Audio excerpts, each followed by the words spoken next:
Subhanaka la ilma lana illa ma 'allamtana innaka antal alimul hakim. Hadirin kaum muslimin sidang subuh rahimakumullah. Kita pagi ini kajian kita sebelum diskusi mengangkat topik bahwa jabatan publik itu penting bagi umat Islam. Jabatan publik penting bagi umat Islam dimanapun adanya, khususnya umat Islam di Indonesia. Namun mensikapi sistem rekrutmen jabatan publik yang ada di negeri kita, lalu bagaimana aturan yang ada di dalam agama Islam, dan lalu kemudian bagaimana menyikapinya. Hadirin kaum muslimin sidang subuh rahimakumullah, berkaitan jabatan publik itu ada dua hadis yang sangat populer. Dua hadis yang sangat populer ini, yang pertama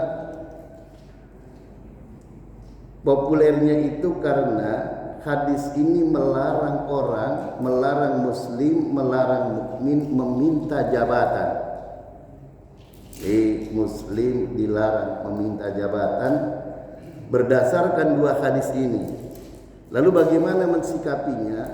Sedangkan sistem yang berlaku di negeri kita adalah semua orang yang ingin menduduki jabatan publik, baik di legislatif maupun di eksekutif, itu harus meminta jabatan. Bahkan tidak cukup meminta jabatan, harus memasang fotonya, memasang bannernya, mengkampanyekan diri agar memilih dirinya. Nah ini, karena itu apa? Saya ingin mengingatkan kepada saudara kita yang hanya tahu satu atau dua hadis, jangan kemudian gampang-gampang menvonis. Pagi ini kita lihat dua hadis dari jalur yang pertama Abdurrahman bin Samurah, dan satunya dari jalur Abu Dzar Al-Ghifari radhiyallahu anhu. Hadis yang pertama, an Abdurrahman bin Samurah radhiyallahu anhu qala li Rasulullah sallallahu alaihi wasallam. Abdurrahman bin Samurah itu berkata kepada Nabi, qala li Rasulillah sallallahu alaihi wasallam. Nah, jadi artinya Abdurrahman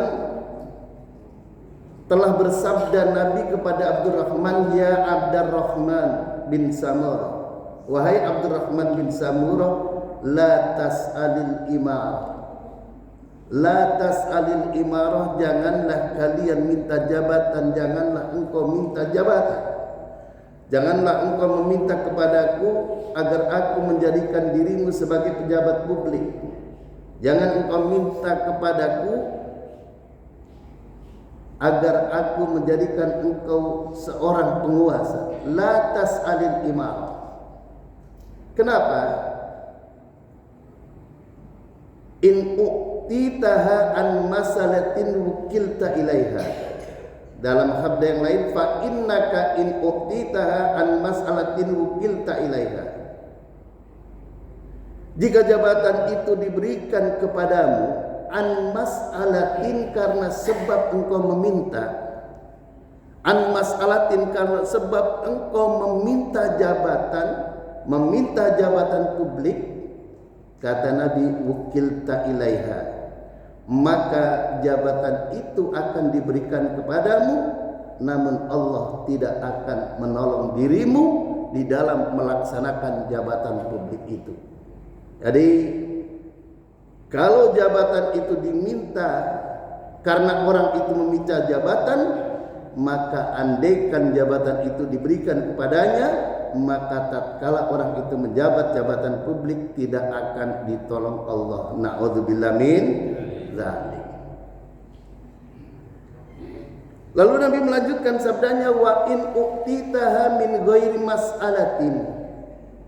Jika jabatan itu diberikan kepadamu karena engkau tidak meminta, bukan karena permintaanmu engkau meminta jabatan, tapi jabatan publik itu diberikan kepadamu, u'inta 'alaiha, kata Nabi, u'inta 'alaiha, maka engkau akan ditolong Allah tatkala engkau menjabat jabatan publik itu, dan Allah akan memberikan pertolongan-pertolongan sehingga jabatan publik yang diembannya itu menjadi sukses. Alhamdulillah. Lalu kemudian hadis yang kedua, hadis Abu Dzar Al-Ghifari, hadis dari jalur Abu Dzar Al-Ghifari. An Abi Dzar Al-Ghifari radhiyallahu anhu qala, Abi Dzar berkata, qultu, aku berkata kepada Rasul, aku meminta kepada Rasul, ya Rasulullah, wahai Rasulullah, ala tastakmiluni, tidakkah engkau mempekerjakanku? Artinya, tidakkah engkau menjadikan aku sebagai petugas, menjadi amir, sebagai kepanjangan tanganmu, dalam bahasa sekarang sebagai pejabat publik, orang yang ditunjuk untuk menjalankan kewenangan-kewenangan tertentu di dalam pemerintahan.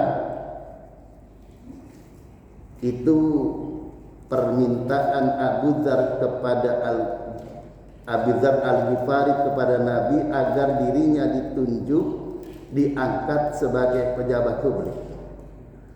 Qala, Nabi menjawab, ya Abu Dzar, innaka dha'ifun wa innaha amanah.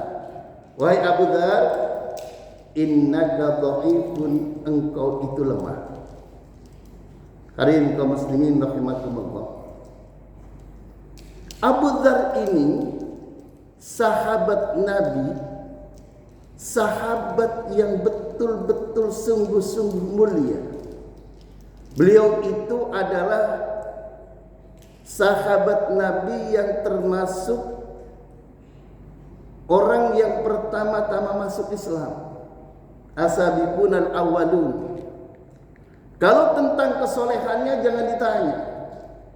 Beliau sahabat Abu Dzar itu berjuang membela agama Islam, berperang melawan kafir Quraisy Mekah. Dia di medan tempur ikut bertempur, di perang Badar dan juga di perang Uhud beliau ikut. Maka kalau soal kesolehannya Abu Dzar jangan ditanya. Karena itu, tetapi Nabi kenapa mengatakan innaka dha'ifun, engkau itu lemah wahai Abu Dzar, wa innaha amanah, sedangkan yang engkau minta itu jabatan, yang engkau minta itu amanah. Jabatan itu amanah. Hadirin kaum muslimin sidang subuh rahimakumullah. Lalu kemudian Nabi melanjutkan, wa innaha khizyu wa nadamah yaumal qiyamah. Jadi setelah Nabi mengatakan innaka dha'ifun, engkau itu lemah wahai Abu Dzar, wa innaha amanah, sedang yang kau minta itu jabatan, yang kau minta itu adalah amanah. Wa inna khizyu wa nadamah yaumal qiyamah. Iya, jabatan itu kelak di akhirat nanti akan menjadi kehinaan dan penyesalan. Khizyu wa nadamah yaumal qiyamah. Jadi ingat bahwa jabatan itu di akhirat kelak nanti akan menjadi kehinaan dan penyesalan di hari kiamat nanti. Illa man akhadhaha bihaqqiha. Tidak akan menjadi penyesalan di hari kiamat nanti illa man akhadhaha bihaqqiha, kecuali orang-orang yang mengambil jabatan itu dengan haknya. Makna haknya adalah jabatan itu diambilnya dengan kepantasan, memiliki persyaratan yang ia miliki, kemampuan yang ada padanya, dan dia memang memenuhi syarat untuk menduduki jabatan publik itu. Wa addalladzi alaihi fiha, dan dia menunaikan tugas yang di pundaknya sebagai pejabat publik ketika dia akan memikul jabatan itu.